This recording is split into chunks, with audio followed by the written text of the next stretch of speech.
Everybody's been asking on these forums about the golf simulator, how to build it, what it costs to build, what parts were used. I figured I did a Harry homeowner golf simulator. I built it myself. I did not buy an out-of-the-box one from a place like Carl's Place. Instead, I built it myself through stuff I bought off of Amazon and through Home Depot and Best Buy. So I'm going to go ahead and do a quick video on how I built it, what we added, and what the cost was. Follow me. So the golf simulator is in the basement in our storage space. And one of the major considerations was, do I have enough ceiling height? Well, I'm 6 feet tall, and my ceiling height in my storage room, follow me around. My ceiling height in my storage room is exactly 9 foot to the truss. So I couldn't do 9 foot, I had to do 8 foot 10 with the screen size. What we did was this storage space, it's a huge storage space, and it was full of boxes and Christmas stuff and all that. And we took loads and loads of boxes and old stuff to the dump, 14 truckloads to be exact, so that I could clear up enough space to have the simulator fit in my storage room. Okay, so the distance from the screen to the back curtains is approximately 20 feet. The distance from the screen to the hitting mat, to the tee on the hitting mat, is just about 8 feet. And the distance from the tee on the hitting mat to the R10 launch monitor we're using is another, give or take, 8 feet. So I structured the space in a way that we had enough distance to be able to track the ball accurately. But the big concern was more about ceiling height. If you're swinging a driver, are you going to hit the ceiling? And the answer is no.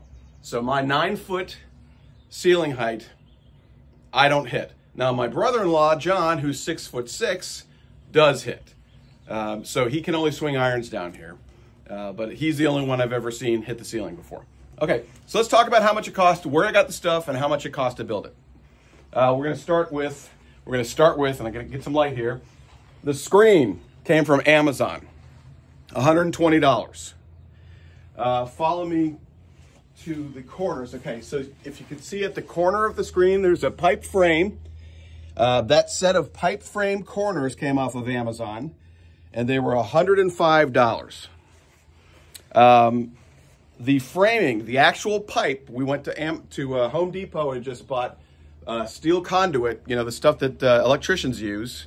I think we bought 60 feet of it, something like that. That was $160 for that steel conduit. And what you do is you cut the steel conduit to the right size, width, and height, and you build your frame with those frame corners that you bought off of Amazon. It's on the bottom corner. Yeah, we've got additional steel conduit that's running along the edge here. And we're using that in conjunction with the net to trap balls, just so they don't go rolling off.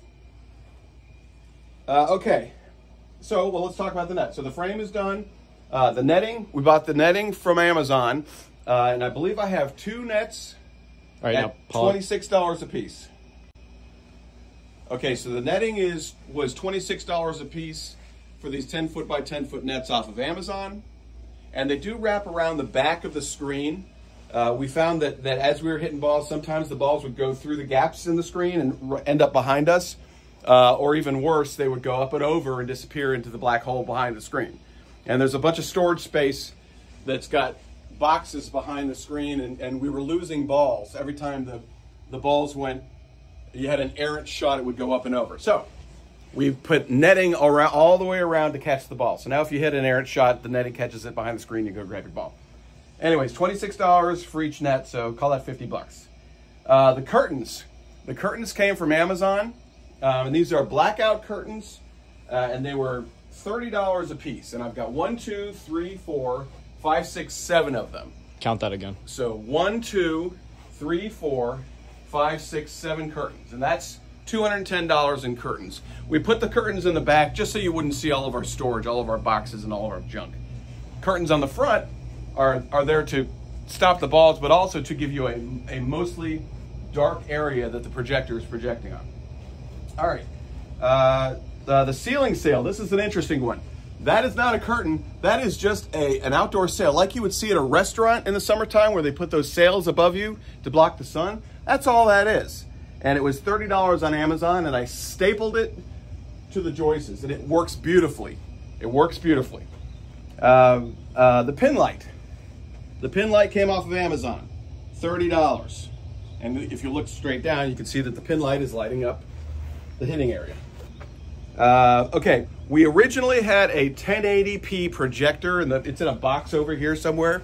So this was a year ago. We built this a year ago, and I had a 1080p projector that I bought off of Facebook Marketplace. I believe I paid $250 for it, and it was great. We used it for a year, but you know, I was looking for the best possible experience when it came to the video quality, the image quality, and the 1080p wasn't perfect. So we'll get to this new projector in a minute, but for now, the 1080p projector was $250 last year. And what I'm doing is I'm showing you what I initially spent, and then I'll tell you what I spent this year on top of that to augment the system. So, projector, the R10, $500 at Golf Galaxy. That's your launch monitor. It's a radar launch monitor. Okay. The turf, all of this AstroTurf from Home Depot. You buy it off the roll at Home Depot, and we spent about $400 so that we could fill the entire space with turf. And there are some breaks in it where we bought enough, we thought, and we decided we wanted more, so we went and bought another section off the roll, and we added it. So you can see the gap here, which should be taped together, but it comes apart when you swing the club. The turf moves. So anyways, the turf was about $400. The hitting mat. This hitting mat is awesome. This is actually a OptiShot hitting mat, right? Is it OptiShot? We initially had an OptiShot, and the OptiShot came with the hitting mat, and the OptiShot was there. So when I got rid of the OptiShot, because I hated it, I spun the mat around, drilled a hole for a tee here in the mat, and continued to use the mat. And the reason is because this mat is so thick and heavy and solid, it will never deteriorate. It's just awesome. So anyways, I paid about $100 for this mat on Facebook Marketplace. Gaming computer. Okay, to run this whole thing, you want to run it on a PC, and I was initially running E6 Connect. I am now running GSPRO, but initially E6 Connect, and I bought this gaming computer at Best Buy, open box, for $550, and it actually had enough RAM and a video card that would run E6 Connect on 1080p, and it ran fine. It was great. And we'll get to what we did to that in a minute here. The second monitor. This second monitor is actually my daughter's TV at college, but she's graduated, came home, and so I hijacked it from her. But I did pay $300 for that second monitor. That's just a high-def TV. That's all that is. Let's see, the sound bar up there, and the subwoofer, which is over there by the fridge. That was about $100 at Best Buy. And soundbar is great to have because you can actually, by mounting it on the ceiling, you get the audio, the birds chirping, the wind blowing. It comes from an appropriate place. And it sounds better than the audio that comes out of the projector. 10 times better. You say it used to be over there. Yeah. We used to have the soundbar over by the TV set here, but we moved it to the ceiling. Okay, where was I? Soundbar, second monitor, wireless keyboard. See this little blue keyboard? Wireless keyboard and mouse. $15 at Walmart. $15 for a battery-run Bluetooth wireless keyboard and mouse. Reason I have that is because I sit on that sofa when somebody else is playing. I sit on the sofa and change the club and you know, do things on the screen. I don't want to have to go sit here at the desk. I want to be sitting, relaxing on the sofa, drinking my beer and doing things on the screen. So wireless is great and it's cheap.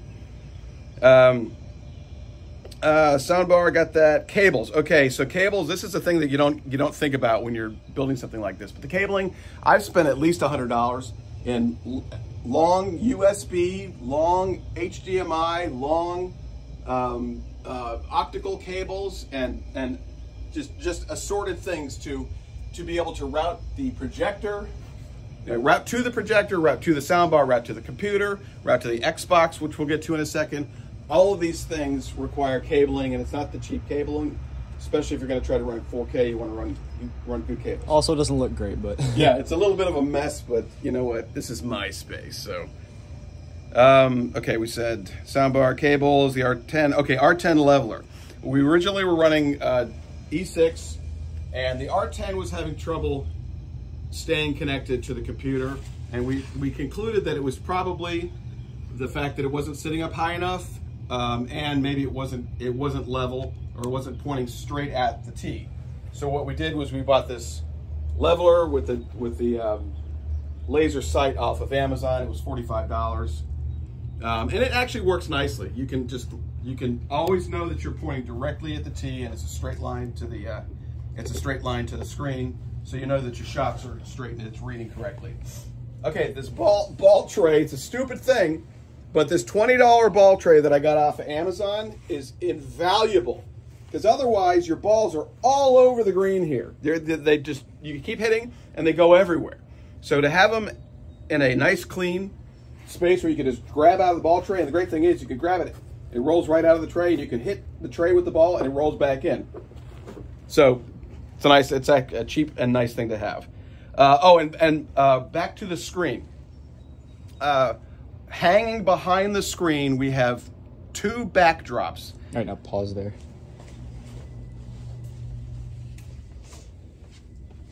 And then come over here and talk about it, because you can see it from here. Let's flip on the light, actually. You don't need it. Okay, so actually, yeah, let's do it. Okay, so hanging on the back of the screen, we have two backdrops. One directly behind the screen is a black backdrop, and then outside of the black backdrop is a white backdrop. And the reason we did that was because the screen, it's the cheap Amazon screen. It had a lot of bleed through, so the projector would project onto the screen, but you would see that it was projecting onto things behind the screen as well. We were getting a pretty washed out looking image. It almost looked like there was a window with sun coming in hitting the screen. It was just all very washed out. We discovered that if you hang a black backdrop, it captures all of that light that you lost, and actually it makes the colors crisper, and it makes the image crisper. And then the white backdrop, I was told that the white backdrop amplifies the brightness of the image. Not sure if that's true or not, but it was $20. So the two backdrops off of Amazon, $20 a piece, so $40 for backdrops. And then I mentioned the bungee cords. Oh yeah, so yeah, that's the other thing. Turn the light off here. Let's go back around. So the bungee cords, Grayson, my videographer, is talking about.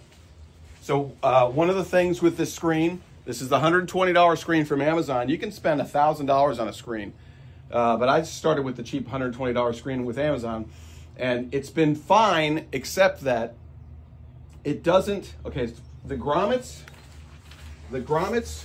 that you're holding this, you're using bungees to hold the screen to the pipe, right? And so the grommets pull out. You can see that one's kind of pulled out.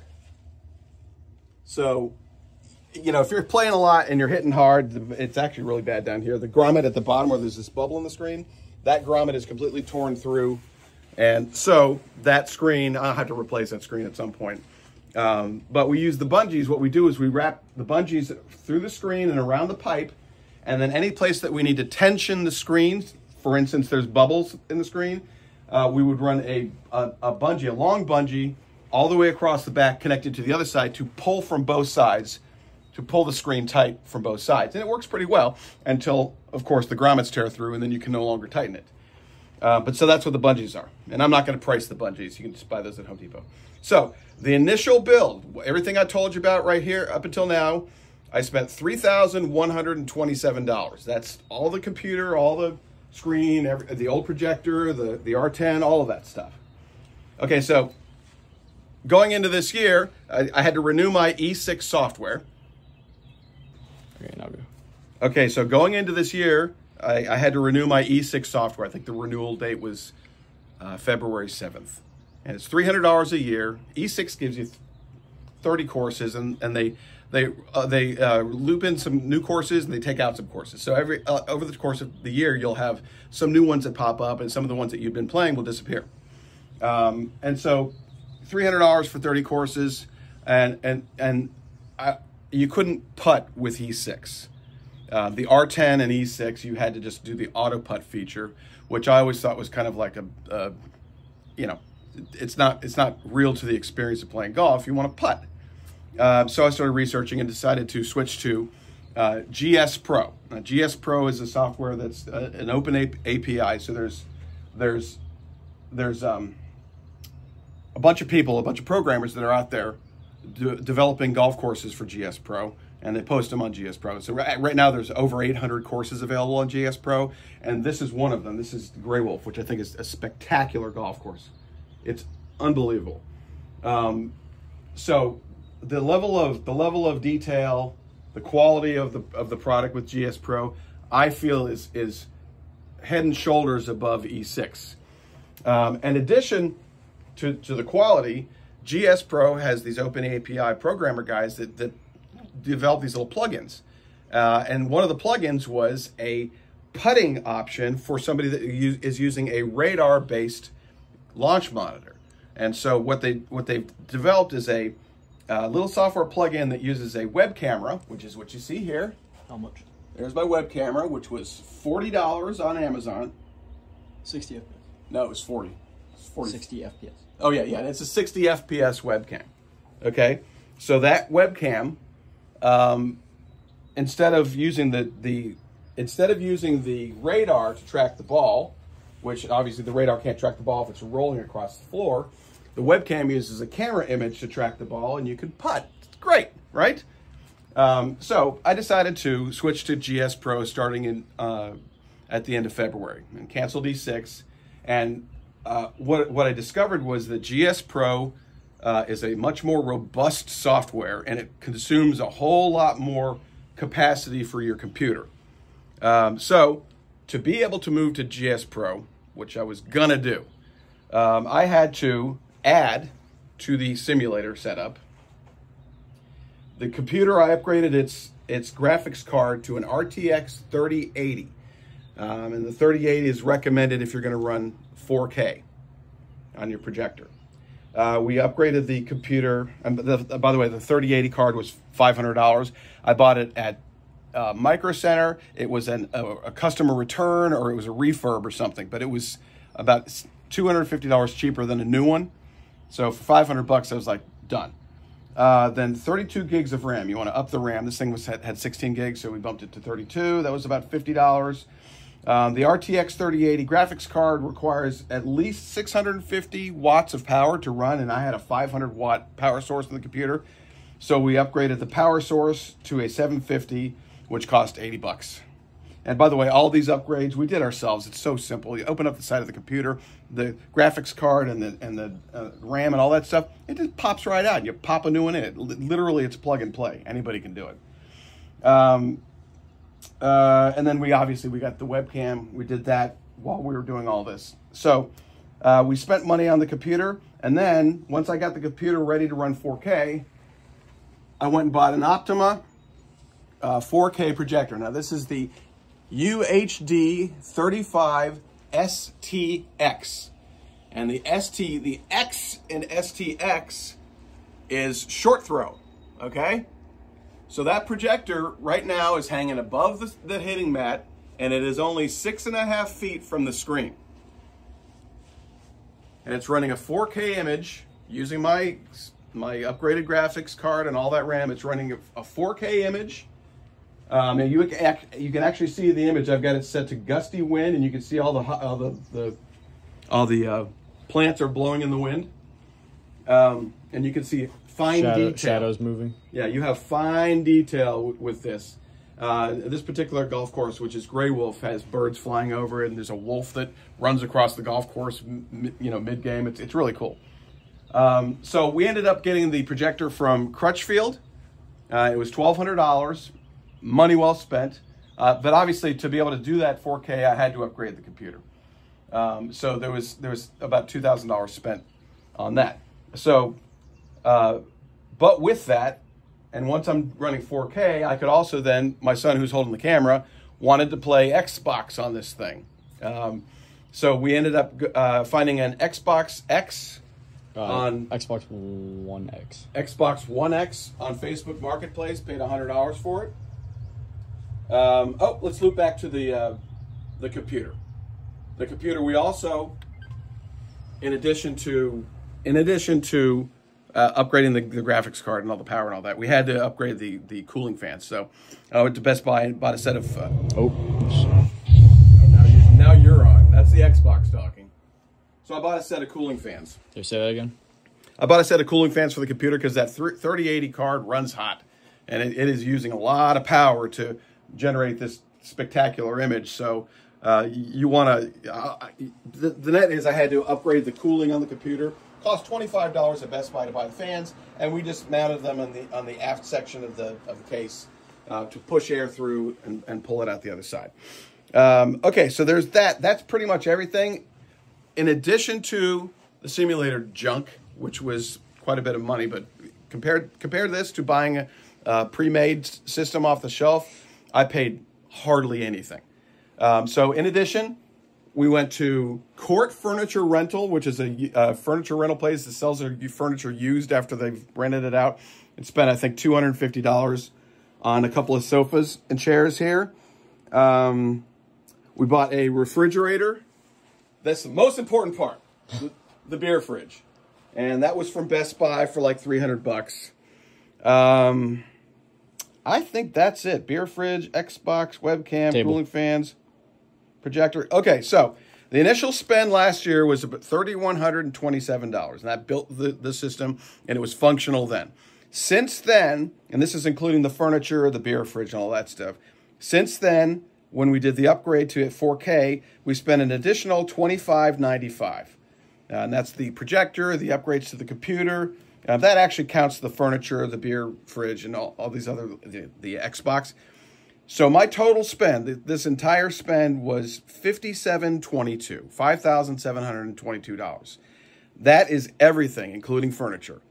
And that is a 4K. That is a 4K projector. That is a computer that'll run it. That's 2 screens. And by the way, I don't know if you noticed this or not, but I'm running GSPRO on the projector while I'm running the shot information, the launch screen, on my secondary screen. And we're also able to move things from screen to screen. So if you see here, if we want to have something else on this screen, I can drag this back over here and put it here. But obviously, we don't want to do that. So keep it here. And that way, when I hit a ball, I can see my shot information. And then I can, otherwise, this screen is just the golf software. So total cost, everything, $57.22. I'll post in the description links to all the things I bought, all the Amazon links, so you can if you want to buy it yourself, you can. So thanks for watching my video. Comment if you have any questions. I'll respond to your comments.